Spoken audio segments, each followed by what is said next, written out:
안녕하세요. 하나투어 H웨딩 최주희 수석실장입니다. 오늘 여러분들 만나 뵙게 돼서 너무 반갑습니다. 오늘 제가 해드릴 얘기는요, 결혼 준비에 관련된 얘기인데요.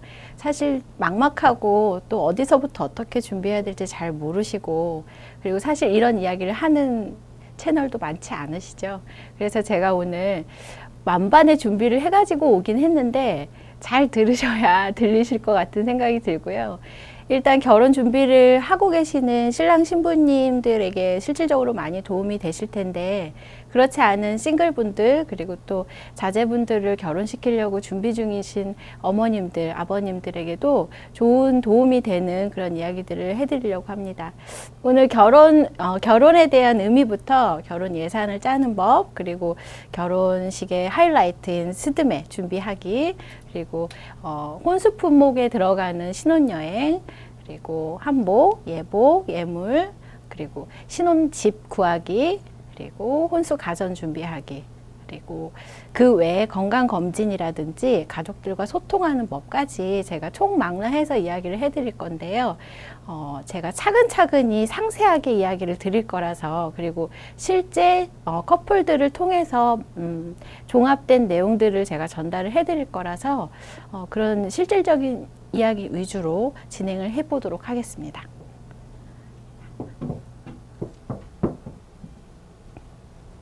오늘 타이틀은 실전에 도움이 되는 진짜 웨딩 플래닝입니다. 2016년도 경기가 아주 어렵게 시작을 했는데요. 여러분들한테 정말 도움이 되는 지식을 드리고자 해서 제가 4가지 키워드를 준비를 했는데요. 스마트, 스몰, 심플, 스피드. 2016년도 이후에 저희가 기대하는 웨딩에 대한 방향이거든요. 근데 작년, 재작년에 계속 작은 스몰 웨딩이 부각이 되고 있는데, 실제 스몰 웨딩을 알아보신 분들은 정말 그게 스몰이 아니라는 사실을 알고 계실 거예요. 근데 제가 결혼 준비에 대한 순서와 방법들을 좀 정립을 시켜드리면 정말 자기한테 맞는 스몰 웨딩을 준비하실 수 있게 그렇게 되시지 않을까, 그런 생각이 듭니다.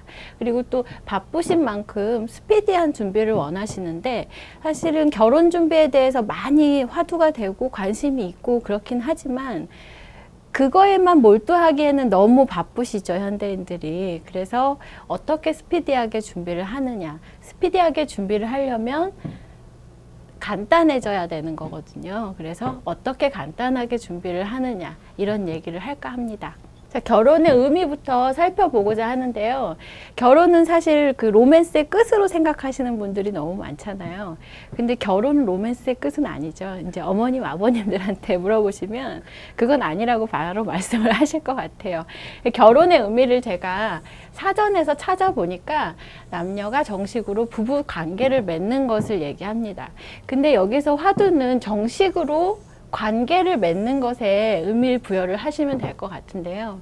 근데 이것은 빠진 채 오로지 상품에만 집중하는 결혼 준비는 조금 내려놓으시고, 그거는 부차적인 거라는 생각이 들고요. 정식으로 관계를 맺는 거에 여러분들이 좀 집중하시면 좋겠다는 생각이 들고요. 그 내용을 조금 더 보도록 하겠습니다. 그래서 그 결혼 준비라는 것은 제가 말을 그냥 풀어봤는데요.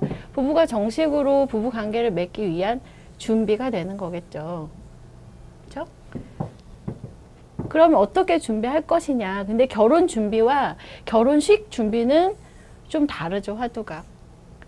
근데 대부분 신랑 신부님들이 먼저 생각하는 거는 결혼 준비보다는 결혼식 준비세요.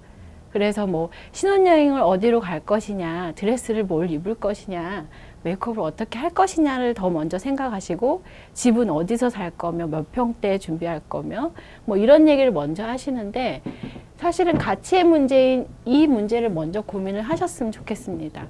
그래서 결혼 준비 안에 하나, 결혼식 준비를 한다라는 거, 그 순서를 좀 정하시면 좀 정리가 더 쉬우실 것 같아요. 내가 과연 지금 뭘 하고 있는지, 어떤 걸 준비해야 되는지, 어떤 마음으로 준비를 해야 되는지, 그 가치부터 정립을 하신 후에 결혼 준비를 시작하시면 되겠습니다. 자, 그럼 결혼이라는 거에 대해서 남녀가 정식으로 부부 관계를 맺기 위해서 맺기 위한 것이 결혼이라고 아까 말씀을 드렸잖아요. 그러면 결혼을 준비하기 위한 결혼 준비 예산안을 만드셔야 되는데, 사실은 이 부분에서 저는 참 너무 당연한 건데 너무 많이 준비를 안 하고 오시는 신랑 신부님들 만나게 돼요. 거의 뭐 20%도 안 되는 숫자가 준비를 해갖고 오시고, 예산에 대해서 거의 대부분은 준비를 안 해갖고 오세요. 제가 질문을 했을 때 결혼 준비 예산을 짜셨습니까? 이렇게 여쭤보면 100이면 100 그냥 고개를 흔드시는 그런 상황이 나오기 때문에 제가 일단 가이드를 드릴 건데, 이 가이드가 다 모두에게 맞는 법은 아니세요. 그래서 여러분들이 결혼 준비에 있어서 가장 중심을 잡고 준비하셔야 되는 거는 주체적인 것과 독립적인 것에 대해서는 고민을 좀 하셔야 되거든요. 근데 결혼이라고 하는 거는 아까 서두에도 간단히 풀어드리긴 했지만 한 가정을 꾸리는 거고, 남녀가 정식으로 부부 관계를 맺기 위한 작업들이기 때문에 독립이 되어져 나와야 된다라는 거는 크게 염두에 두셔야 될 것 같아요. 그래서 부모한테 귀속된 준비가 아니라, 또 타인한테 의지하는 그런 준비가 아니라, 또 의식하고 그렇게 준비하는 것이 아니라, 신랑과 신부, 남자와 여자의 의견이 종합적으로 그 뼈대를 세울 수 있다면 이 결혼 준비는 사실 난항이 별로 아니거든요.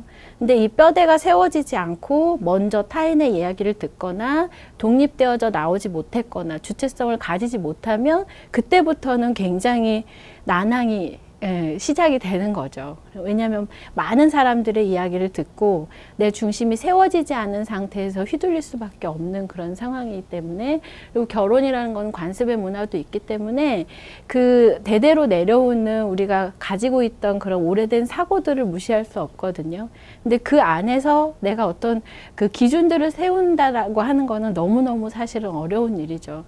그래서 사실 제가 조금 경력이 올해 18년 차 되니까요. 제가 조금 이 기준들을 조금 세워드리면 좀 도움이 되지 않을까 싶습니다. 그래서 그 연결고리에서 가장 먼저 하셔야 되는 거는 결혼 준비 예산안을 만들기인데요.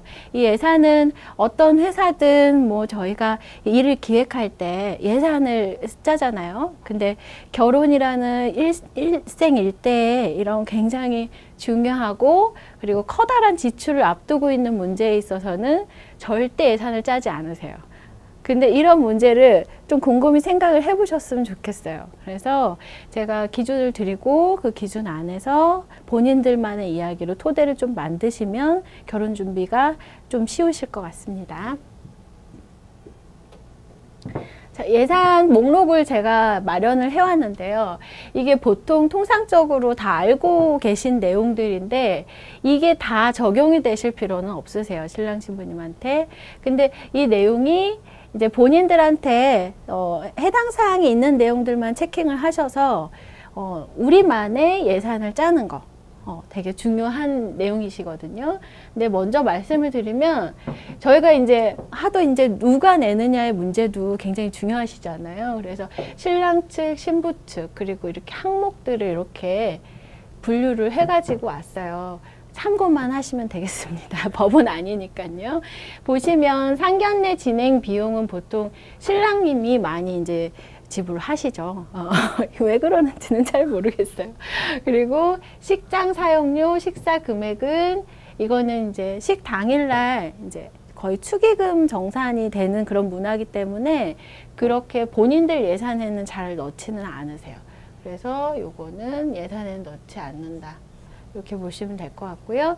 그리고 스드메 패키지, 웨딩 패키지, 이제 신랑 신부님들이 많이 집중하시는 부분인데 드레스, 사진, 메이크업, 이제 식을 위해서 치장하고 꾸미고 추억하시고 이런 저희가 이미지 상품이거든요.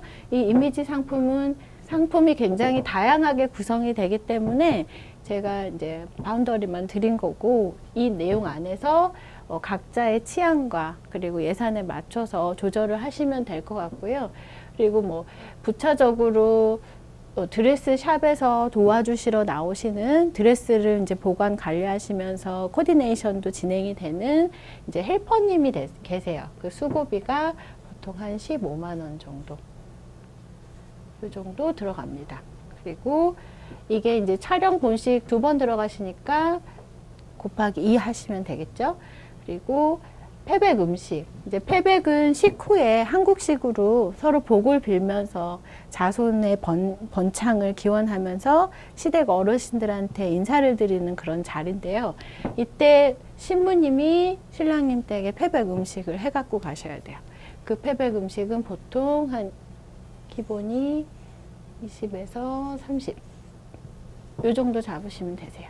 그리고 패백 수모는 패백 그 절차를 도와주시는 또 헬퍼 역할을 하시는 분인데 그분 비용이 조금씩 다 다르긴 하지만 5만 원에서 7만 원 정도 이렇게 진행이 됩니다. 그리고 주례 선생님 사례비가 필요하신데 주례 선생님 사례비는 사실 천차만별인데요. 그냥 양복 한 벌값 요 정도 인사하시면 될 것 같고요. 그래서 50에서 80 요 정도. 그리고 청첩장. 사실 이 모든 항목 중에 신랑 신부님은 요거에 많이 집중하실 텐데 이게 제일 중요하시죠. 하객들을 초대하는 가장 기본 도구인 청첩장 준비 중요하신데요. 요게 20에서 30. 물론 디자인에 따라 많이 다르고 수량도 많이 차이가 있습니다.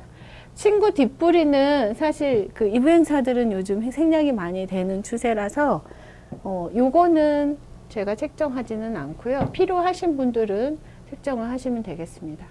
그리고 신혼여행. 여행 상품 너무 많이 화두가 되고 주목을 하고 계시는 부분인데요. 뭐 가까운 지역으로 동남아로 가신다 그러면 1인당 한 200~300 정도, 그리고 뭐 하와이, 그리고 뭐 유럽 이런 지역으로 가시면 하와이나 몰디브 지역으로 가시면 250에서 350 사이, 그리고 유럽이나 기타 특수 지역으로 가시게 되면 뭐 300에서 한 500~600까지도 1인당 이렇게 소모가 되시고, 거기에 빠뜨리면 안 되는 부분이 선물 구입 비용. 여행 가면 그냥 올 수 없죠. 그래서 선물을 사시는데, 선물은 사실 제가 책정해 드리기 정말 어려운 부분인데요. 여기서 팁을 조금 드리면, 선물은 저는 미리 이제 사두시고 가실 거를 권해요.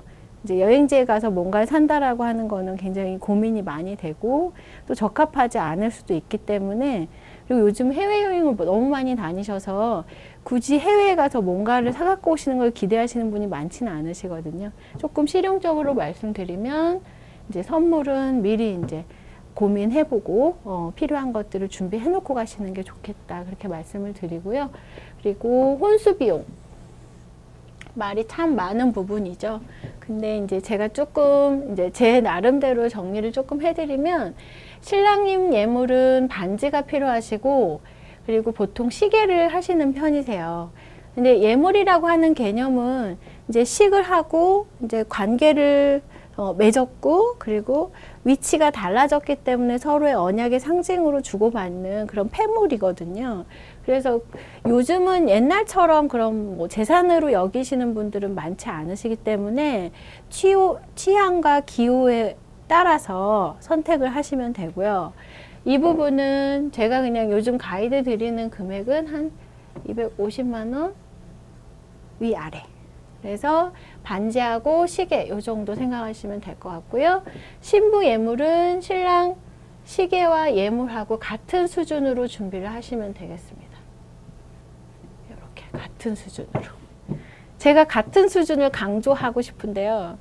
이 결혼이 너무 이제 이 자본주의 시대를 살면서 너무 비즈니스처럼 많이 변질이 됐거든요. 그래서 이런 내용들도 서로 이 정도 수위면 좋겠다 하는 내용이 있으면 같은 수위로 서로 주고받고의 형식을 지키시는 게 장기간 너무 좋으실 것 같아요. 실제 너무 말씀들이 많으신 부분이라서 그런 부분들을 조금 언급을 해드리고 싶습니다. 그리고 신부 꾸민비와 예단 항목이 책정이 되어 있는데요. 예단은 이제 뒤에서도 말씀을 드리겠지만, 신랑님 댁에 신부님이 혼사를 치르기 위해서 친인척들한테 인사를 하시라는 인사돈의 의미거든요. 그래서 예를 갖춘 비단이라는 뜻으로 예단이라는 말을 쓰는데, 지금은 비단을 직접 가지고 가서 옷을 지어 입으세요 하시는 분 아무도 없죠. 그래서 보통 이제 현금 예단 많이 이야기를 하시는데, 이 부분은 너무 이제 가정 형편에 따라 다 틀린 내용이시고요. 그리고 뒤에서도 또 얘기하겠지만 이제 뭐 신랑님이 뭐 집을 준비를 하신다 그러면 그 내용에 맞춰서 준비를 하시는 경우가 대부분이세요. 근데 사실 그게 그렇게 바람직하지는 않다고 생각을 하고요.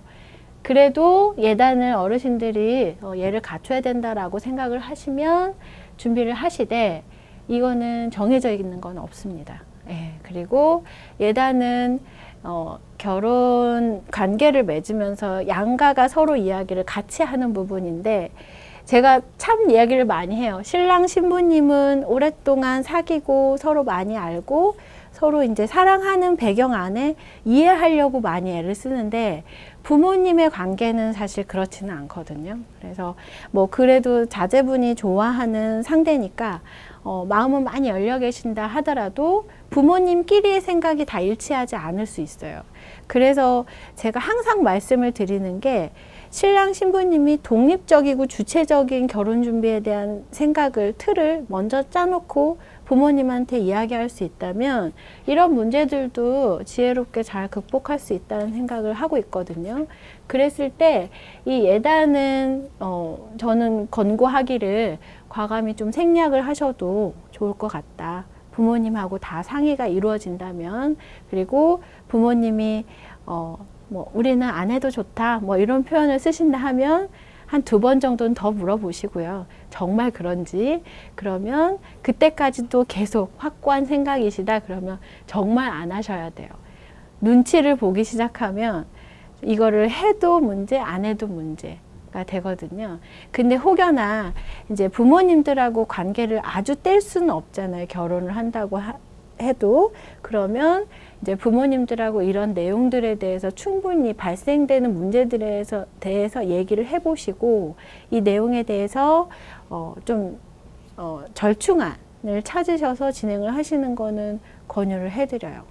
부모님들이 너무 서운하실 수 있고 부모님들의 생각이 한순간에 바뀌지 않으실 거라는 걸 알고 있기 때문에 그렇게 좀 협의하는 협의점을 찾으셔야 되는 부분입니다. 굉장히 어려우세요, 이게. 이게 어려우시고 그리고 예단이 갔을 경우에만 꾸민비에 대해서 기대를 하시는 거고요. 꾸민비는 좀 설명을 드리면 신부가 신부로서 면모를 갖추게 하기 위해서 시어머니가 신부에게 화장품, 뭐 의상, 그리고 스킨케어 뭐 이런 내용들 일절을 이렇게 선물하는 비용을 이야기하는데요. 그러니까 어머님이 시어머님이 주신 용돈 같은 거죠. 예쁘게 꾸미고 와라 이런 의미에. 근데 이거를 뭐 꼭 받아야 된다 안 받아야 된다 기준이 없으세요. 근데 너무 이제 풍문에 그런 이야기들이 많고 어느 댁에서 그걸 한다 해도 우리가 기준을 세워서 안 하기로 했다면 굳이 안 하셔도 관계는 없으세요.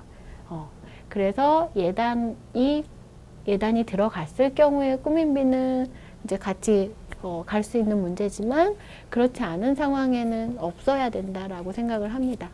그리고 신랑님 예복과 신부님 예복 서로 이제 어른이 되는 거잖아요. 결혼 준비는. 그래서 신랑은 신부의 얼굴이 되고 신부는 신랑의 얼굴이 되는 거라서 이제는 갖추고 다니는 것도 뭐 화려하고 비싸고 이런 이야기가 아니라 이제 두 분이 서로한테 보살핌을 받고 있다라는 뉘앙스로 의상들을 입고 다니시는 게 좋으시거든요. 그래서 좋은 자리, 인사 많이 다니셔야 되는데 그런 자리에 서로를 돋보이게 할 수 있는 의상을 준비를 서로한테 해주시면 되세요. 그렇게 하시면 그냥 양복 한 벌값에서 100만 원 위아래 생각하시고 그 다음에 한복. 한복은 이제 전통 혼례복인데 예단의 품목 안에 들어가 있는 거세요. 근데 예단이 워낙에 현물로 많이 빠지기 때문에 이제 한복을 따로 저희가 항목 분류를 했거든요. 근데 한복은 1인당 한 50에서 70. 요 정도 생각하시면 되세요. 그래서 한복은 뭐 많이 입으시면 1년에 한 4번 정도 신부님 그 정도 입으시고 신랑님은 거의 안 입으시고 혼주분들도 거의 일회용이거든요. 그래서 이거는 뒤에 항목이 저희가 세분화돼서 나올 때 다시 한번 제가 가이드를 드리도록 하겠습니다. 그리고 가정, 가구, 생활용품 뭐 집을 어떻게 정하시느냐, 또 뭐 빌트인 하시는 경우들도 많고, 이 내용은 뭐 정해진 룰은 없으세요. 그렇지만 이제 TV, 냉장고, 세탁기 이렇게 세 가지 항목을 했을 때 한 500에서 600 정도. 근데 그것만 필요하신 건 아니라 조금 더 웃돈다고 생각하시면 될 것 같고요. 그 다음에 침구는 한 150만 원 내외. 이 정도. 그 다음에 신혼집 마련하시는 거 굉장히 어려움이 있으시죠. 근데 신혼집하고 부동산 소개료, 이사비, 인테리어 비용까지 총 망라해서 러프하게라도 어느 정도 들겠다 예산이 있으셔야지 되세요. 그래서 요거는 각자 형편에 맞춰서 예산을 짜시면 될 것 같고, 답례품으로는 이제 식후에 쓰시는 내용인데요. 감사장과 답례품이 필요하신 경우도 있고 그냥 안 하시는 경우도 있고, 식사 대접을 하기 때문에. 그래서 이 전체 항목은 이렇게 필요하세요. 하나도 빠짐없이 다 들어간 거거든요. 근데 이 전체 항목 내용 안에서 이제 얼마가 우리한테 들어갈지에 대한 총계를 내부셔야지 돼요. 그래서 전체 합산을 한 후에 이제 양쪽에서 신랑 신부님이 어떻게 금액을 이제 출자를 하실지, 우리는 뭐 전체 2천이 든다. 그럼 1,000만 원씩 출자를 해야 되겠다라고 하시면 이제 공동 통장을 하나 만드시고, 그 통장에 각자 이제 그 결혼 비용을 분리해 놓는 거 중요하시거든요. 그래서 자기가 가지고 있는 이제 경비랑 완전 분리해서 이런 항목들에 맞춰서 잘 지출이 되고 있는지 같이 체킹을 하실 수가 있으세요. 그래서 통장 분리까지 하시면 결혼 예산이 세워지는 거예요.